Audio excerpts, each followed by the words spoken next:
Welcome to Big TV digital exclusive live breaking news చూస్తున్నాం. చిలుకూరు బాలాజీ ప్రధాన అర్చకులు రంగరాజన్పై దాడి ఘటన సంచలనంగా మారింది.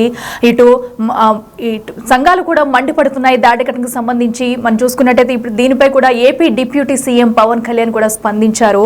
అయితే దాడిని పూర్తిగా ఖండించారు పవన్ కళ్యాణ్. ధర్మ పరిరక్షణపై దాడిగా కూడా భావించాలంటూ కూడా పవన్ స్పందించారు. దీని వెనుక కుట్రకోణం ఉందంటూ కూడా అభిప్రాయపడుతున్నారు. అలాగే మరోవైపు కూడా రంగరాజన్పై హత్యాయత్నం జరిగిందంటూ కూడా విహెచ్పి కూడా ఈ దాడిని ఉద్దేశించి మాట్లాడారు. ఆయన దీని వెనుక కుట్ర కోణం ఉంది, కావాలని కుట్ర చేస్తున్నారంటూ కూడా ఆయన అనుమానం వ్యక్తం చేశారు. ఇంకా ఈ నేపథ్యంలోనే రంగరాజన్కి భద్రత కల్పించాలి, చేసింది ఎవరైనా కూడా వదిలిపెట్టే ప్రసక్తే లేదంటూ కూడా విహెచ్పి కూడా రియాక్ట్ అయ్యారు. అయితే ప్రత్యేక టీంని ఏర్పాటు చేసి కూడా కుట్రను బయట పెట్టాలంటూ విహెచ్పి స్పందించారు. మరోవైపు పవన్ కళ్యాణ్ స్పందించడం కూడా ఇప్పుడు ధర్మ పరిరక్షణపై కూడా దాడిగా భావించాలి, దీని వెనుక కుట్రకోణం ఉందంటూ కూడా అటు పవన్ కళ్యాణ్ కూడా స్పందించడం మనం చూస్తున్నాం. ఇదే అంశానికి సంబంధించి మరింత సమాచారం అందించేందుకు మా ప్రతినిధి సురేష్ లైవ్ లో సిద్ధంగా ఉన్నారు. సురేష్, చెప్పండి, మరి రంగరాజన్పై దాడి ఘటన అయితే ప్రస్తుతం తెలుగు రాష్ట్రాల్లో సంచలనంగా మారింది. దీనికి సంబంధించి అటు deputy CM Pawan Kalyan VHP కూడా స్పందించారు. అయితే దీని వెనుక కుట్రకోణం ఉందంటూ కూడా వాళ్ళు అనుమానిస్తున్నారు. దీని ఏ విధంగా చూడాలంటారు? డీటెయిల్స్ ఏంటి?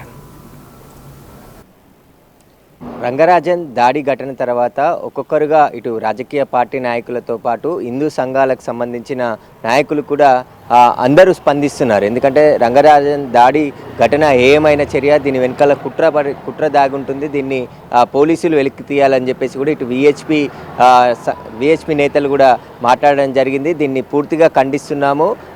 ఒక అర్చకుడిపై రామరాజ్యం పేరుతో దాడికి పాల్పడ్డారంటే అసలు వీరరాఘవరెడ్డి వెనకాల ఎవరున్నారో వెలికి తీయాలని చెప్పేసి కూడా తెలంగాణ విహెచ్పి నేతలు తెలంగాణ ప్రభుత్వాన్ని, పోలీసులను కోరడం జరిగింది. పూర్తి స్థాయిలో దర్యాప్తు చేసి ఈ కేసులో నిందితులను కఠినంగా శిక్ష పడే విధంగా చర్యలు తీసుకోవాలి, ఎవరికి మళ్ళీ ఇలాంటి దాడులు పునరావృతం కాకుండా చూడాలని చెప్పేసి కూడా వారు కోరడం జరిగింది. ప్రస్తుతం రంగరాజన్కి అనేక మంది పరామర్శిస్తున్నారు. ఉదయం నుంచి కూడా ఇటు కాంగ్రెస్ నాయకులతో పాటు బీఆర్ఎస్ నాయకులు, బీజేపీ నాయకులు, అదేవిధంగా హిందూ సంఘాలకు సంబంధించిన నాయకులు కూడా వచ్చి వారిని పరామర్శిస్తున్నారు. ఇక భక్తులు కూడా, చిలుకూరు బాలాజీ స్వామికి వచ్చే భక్తులు కూడా ఈరోజు స్వామివారి దర్శనం అనంతరం రంగరాజన్ కూడా ఇంట్లోకి వెళ్ళి ఎలా దాడి జరిగింది, అసలు ఎలా ఉన్నారనే వివరాలు అడిగి తెలుసుకునే ప్రయత్నం చేస్తున్నారు. విపరీతంగా తాకిడి ఉండడంతో తను క్షేమంగానే ఉన్నాను, నాకు ఎలాంటి గాయాలు కాలేదు, ఎవరైతే దాడికి పాల్పడ్డారో వారిపైన పోలీసులకు ఫిర్యాదు చేశాను, పోలీసులు చట్టపరంగా చర్యలు తీసుకుంటున్నారు కాబట్టి అందరూ కూడా శాంతిగా ఉండాలని చెప్పేసి కూడా రంగరాజన్ చెప్తున్నారు. కాబట్టి అసలు రంగరాజన్ దాడి వెనుకాల వీరరాఘవరెడ్డి ఎందుకు దాడి చేశాడు, రామరాజ్యం పేరుతో చిలుకూరు బాలాజీ టెంపుల్ని ఎంచుకొని ఇంట్లోకి చొరబడి మరీ రంగరాజన్ని అవమానకరంగా ఎలా దాడి చేశాడనే దానిపైనే ఇప్పుడు పూర్తి విచారణ జరిపించాలని చెప్పేసి కూడా అన్ని సంఘాలు కూడా ఇటు బజరంగ్ దళ్తో పాటు విహెచ్పి, ఆర్ఎస్ఎస్ అందరూ కూడా రంగరాజన్పై జరిగిన దాడిని ఖండిస్తున్నారు. హిందూ సంఘాలు కూడా పూర్తిగా ఈ దాడిని ఖండిస్తున్నాం. ఎందుకంటే హిందూ ముసుగులో వీరరాఘవరెడ్డి దాడికి పాల్పడ్డాడు, కానీ వీరరాఘవరెడ్డి వెనుకాల ఎవరున్నారనే దానిపై వెలికి తీయాలని చెప్పేసి కూడా తెలంగాణకు సంబంధించిన హిందూ సంఘాలన్నీ కూడా ముక్త కంఠంతో ఖండిస్తున్నాయి. దీనికి సంబంధించి పూర్తిగా విచారణ జరపాలని కోరుతున్నారు. ఇక AP deputy CM Pawan Kalyan కూడా స్పందించడం జరిగింది. రంగరాజన్పై దాడి జరగడం అంటే ధర్మ పరిరక్షణపైనే దాడి జరగడం అని చెప్పేసి కూడా ఆయన ఎక్స్ వేదికగా స్పందించడం జరిగింది. దీనిపై పూర్తి విచారణ జరిపి ఎవరు దాడికి పాల్పడ్డారో వారిపైన కఠిన చర్యలు తీసుకోవాలని చెప్పేసి కూడా వారు డిమాండ్ చేయడం జరిగింది. మొత్తం తెలుగు రాష్ట్రాలే కాదు, ప్రపంచవ్యాప్తంగా చిలుకూరు బాలాజీ స్వామి టెంపుల్కు భక్తులు వస్తూ ఉంటారు. ఎంతోమంది కోరిన కోరికలు చిలుకూరు బాలాజీ స్వామి దగ్గర తీరుతుంటాయి. మొదట 11 ప్రదక్షిణలు చేస్తారు, ఆ కోరిక తీరిన తర్వాత 111 ప్రదక్షిణలు చేస్తూ ఉంటారు. పెద్ద ఎత్తున చిలుకూరు బాలాజీ స్వామి టెంపుల్కి భక్తులు వస్తుంటారు. లక్షల్లో వచ్చే భక్తులలో కొంతమందిని తన సైన్యంలో చేర్చే విధంగా ప్రోత్సహించాలని చెప్పేసి కూడా రంగరాజన్ని వీర రాఘవరెడ్డి కోరినట్టు తెలిసింది. దానికి నిరాకరించడంతోనే ఒక్కసారిగా తన సైన్యాన్ని దాదాపు 22 మందిని తీసుకొచ్చి దాడికి పాల్పడ్డట్టు గుర్తించారు. అయితే ఇప్పటికే వీరరాఘవరెడ్డిని పోలీసులు అరెస్ట్ చేసి రిమాండ్కి తరలించారు. మరొక 5 మందిని కూడా కొద్దిసేపటి క్రితమే మొయినాబాద్ పోలీసులు అదుపులోకి తీసుకున్నట్టు తెలుస్తుంది. మొత్తం 22 మందిలో 17 మందిని గుర్తించడం జరిగింది. అందులో ఏపీకి చెందిన 10 మంది, 7 మంది తెలంగాణకు చెందిన వారిగా ఉన్నట్టు పేర్లతో సహా ఐడెంటిఫై చేసినట్టు పోలీసులు చెప్పడం జరిగింది. మిగతా వారి కోసం గాలిస్తున్నాము, 5గురిని ప్రస్తుతం అదుపులోకి తీసుకొని విచారిస్తున్నాం అని చెప్పేసి కూడా పోలీసులు చెప్తున్నారు. అయితే రాజేంద్రనగర్ డీసీపీ శ్రీనివాస్ నేతృత్వంలో ఈ కేసుని దర్యాప్తు చేస్తున్నారు. ఈ దాడి వెనకాల ఎవరెవరు ఉన్నారు, అసలు ఇక్కడ వీరరాఘవరెడ్డి చిలుకూరు టెంపుల్ని ఎందుకు ఎంచుకున్నాడు, తాను చెప్పిన విధంగా వినకుంటే ఇలాగే దాడులకు పాల్పడుతున్నట్టుగా కొన్ని రోజుల నుంచి ఆయన వీడియోలు ఆయన వెబ్సైట్కి సంబంధించి కూడా పూర్తి ఆధారాలన్నిటిని కూడా పోలీసులు సేకరిస్తున్నారు.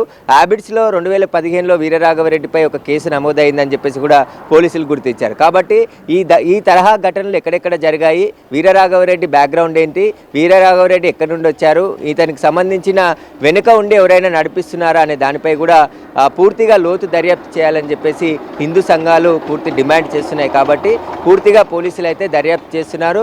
రంగరాజన్కి పరామర్శిస్తున్నారు. పెద్ద ఎత్తున ఆయన అభిమానులు కావచ్చు, చిలుకూరు బాలాజీ టెంపుల్కి వచ్చే భక్తులు కావచ్చు, ఇటు రాజకీయ నాయకులు, అటు హిందూ సంఘాలకు సంబంధించిన స్వామీజీలు కావచ్చు, మిగతా అందరూ కూడా తోటి బ్రాహ్మణులు వీరందరూ కూడా ఆయనని పరామర్శిస్తున్నారు ఈరోజు.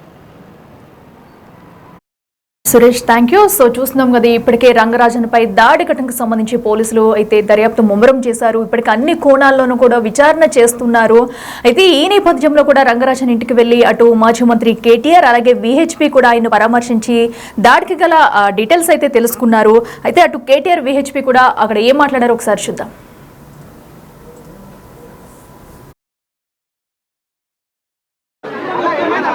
చాలా కాలంగా సౌందరరాజన్ గారు, వారి తర్వాత ప్రధాన అర్చకులుగా అదే రంగరాజన్ గారు ఇక్కడ ఏదైతే సేవలు అందిస్తున్నారో వారిని ఇవాళ అగౌరవపరచడమే కాకుండా ఈరోజు రాష్ట్రంలో అధోగతి పాలైన శాంతి భద్రతల సాక్షిగా వారి మీద దాడికి దిగడం ఏదైతే ఉందో నిజంగా కూడా అత్యంత దుర్మార్గమైన, అత్యంత నీచమైన కార్యక్రమం.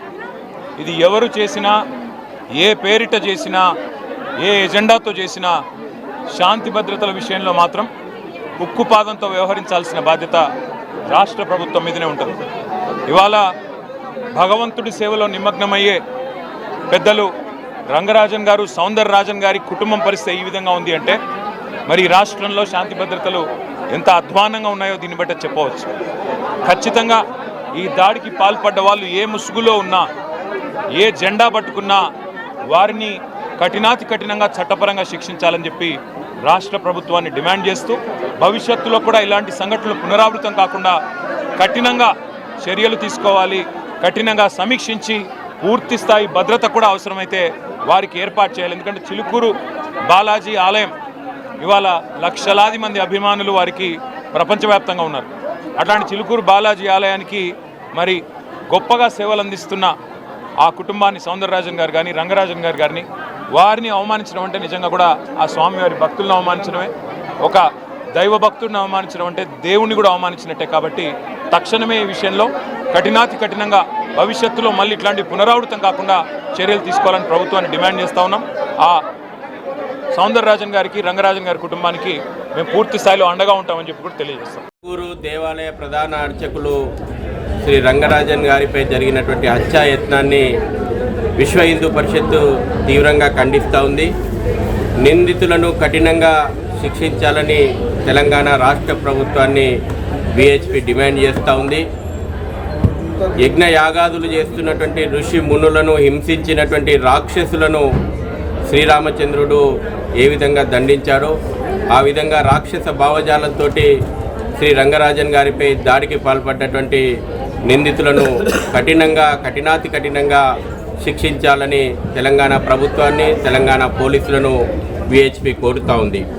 ఈ దాడి కేవలం ఒక వ్యక్తి మీద జరిగినటువంటి దాడిగా మేము భావించడం లేదు. దేవాలయాల వ్యవస్థపైన, అర్చక వ్యవస్థపైన, సామాజిక సంస్కరణల కోసం పోరాడుతున్నటువంటి వ్యవస్థలపైన జరిగినటువంటి దాడిగా విహెచ్పి అభిప్రాయపడుతుంది. సనాతన ధర్మం యొక్క పరంపరకు మాయని మచ్చగా తెచ్చే విధంగా నిందితులు ఈ దాడికి పాల్పడ్డారు. దోషులు, వారి వెనుక ఉన్నటువంటి వ్యక్తులు ఆ కుట్ర కోణాన్ని పూర్తిగా సమగ్రమైనటువంటి దర్యాప్తు జరపాల్సినటువంటి అవసరం ఉంది. తెలంగాణ పోలీసులను మేము డిమాండ్ చేస్తూ ఉన్నాము. ప్రత్యేక దర్యాప్తు బృందాన్ని ఏర్పాటు చేసేసి దీని వెనకాల ఉన్నటువంటి శక్తులు, వ్యక్తులు, సంస్థలు, వాటి యొక్క కార్యాచరణ పైన సమగ్రమైనటువంటి విచారణ జరిపి దీని కుట్ర కోణాన్ని వెలికి తీయాల్సినటువంటి అవసరం ఉంది. అదే సందర్భం లోపల శ్రీ రంగరాజన్ గారి భద్రతకు ముప్పు పొంచి ఉన్న సందర్భం లోపల నిందితుల నుంచి హత్యాయత్నం జరిగినటువంటి కారణంగా శ్రీ రంగరాజన్ గారికి తెలంగాణ ప్రభుత్వం సరైనటువంటి భద్రతను కల్పించాలని మేము తెలంగాణ ప్రభుత్వాన్ని కోరుతా ఉన్నాము. అదే సందర్భం లోపల గత అనేక సంవత్సరాలుగా దేవాలయాల పరిరక్షణ లోపల హిందూ సమాజాన్ని జాగృతం చేయడం లోపల శ్రీ రంగరాజన్ గారు జరుపుతున్నటువంటి ఉద్యమం లోపల విహెచ్పి ఎల్లప్పుడూ కూడా వారితో కలిసి ఉంటుంది, వారి యొక్క ఉద్యమంలో ఎల్లప్పుడూ ముందుంటుందని విహెచ్పి తెలియజేస్తూ ఉంది. దాడి ఘటనను అన్ని సంఘాలైతే ఖండిస్తున్నాయి, దీన్ని పూర్తిగా వ్యతిరేకిస్తున్నాయి. అటు AP deputy CM Pawan Kalyan కూడా దీనిపై స్పందించారు. ధర్మ పరిరక్షణపై దాడిగా దీన్ని భావించాలంటూ కూడా పవన్ కళ్యాణ్ వ్యాఖ్యానించారు. దాడిని పూర్తిగా ఖండిస్తూ వెనకాల ఎవరున్నది అనేది కూడా బయటకు తేవాలంటూ కూడా అటు పవన్ అన్నారు. అలాగే దాడి వెనుక పెద్ద కుట్ర ఉంది, రంగరాజన్ హత్యకు కుట్ర చేశారంటూ కూడా ఇటు విహెచ్పి కూడా చెప్పడం జరిగింది. అయితే ఒక టీంని ఏర్పాటు చేసి వెనక ఎవరున్నారు, కుట్ర కోణాన్ని బయటికి తేవాలి అనే డిమాండ్లు కూడా వినిపిస్తున్నాయి. అయితే రంగరాజన్కు భద్రత కల్పించాలని ఈ నేపథ్యంలో మళ్ళీ ఇలాంటి ఘటనలు చోటు చేసుకోకుండా తగు జాగ్రత్తలు తీసుకోవాలి, ఆయనకి సంబంధించి కూడా ఇంటి దగ్గర భద్రతా చర్యలు తీసుకోవాలంటూ కూడా ఆయన డిమాండ్లు అయితే చేశారు.